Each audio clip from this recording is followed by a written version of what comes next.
bụ nwunu nwoke, His Royal Majesty Ozo Akajiofor II of Igbo Land, Ozo Ementaemeimo nke mbụ n'ala Igbo niile. Unu lee anya taa, unu ga-ahụ na ọmụ na Nze Anyawu Akpaoke, Nze ukwu Igbo ya dịrọ na Aguleri, ọmụ na ya soro ebe ije.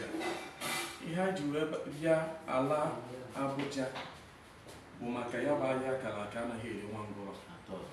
Ka anyị gwa ndị Igbo na ọnụrụbe nwanne ya gba n'ọsọ. Ọ maka nwa anyị nwoke na nwanne anyị nwoke bụ onye nke nọ n'ime ụlọ mkpọrọ kemgbe. Ọ na-akpọ Maazị Nnamdị Kanụ. Ọ nọ n'ime ụlọ mkpọrọ na-ata ahụhụ. Ọ maka emere anyị ọbụ ndị Igbo na ndị eze na ndị nze na ndị ọzọ ji jikọọ aka ọnụ sị na anyị ga-abịa ka anyị bịa nọnyere ya n'ụlọ ikpe taa, wee mee ka mba niile mara na ọnụrụbe nwanne agba n'ọsọ. Nọ ya ka o ji mara anyị ọbụ ndị Igbo. A sị na ọ ga-adịrụ ndị Igbo niile na mma. Anyị jecha ụlọ ikpe, anyị ga-esi ebe a wee gakwa na DSS ọfisi ebe ọ nọ, ka anyị na ya nọrọ kịta ala wee kpaa nkata dịka nwanne, ma nkata ezinụlọ, ka anyị nwee ike tụọ alụ mara ihe ọ ga-eme ka ala Igbo dị mma. Maka ihe anyị na-eme bụ ka ala Igbo ka ọ dịkwa mma, maka na ihe emebiela n'ala Igbo.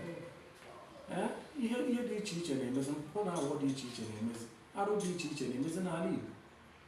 Onye ka anyị ji wee sị na anyị ga-azọlite okwu na ya bụ Abuja taa. Ịbịala anyị fụ na ọmụ na Nze Anyawu Akpaoke, mụ na ya so wee bịa ụlọ ikpe ka anyị na-aga. Taata bụ 18th of July 2025. Ọ ga-adịkwado ụmụ Igbo na mma.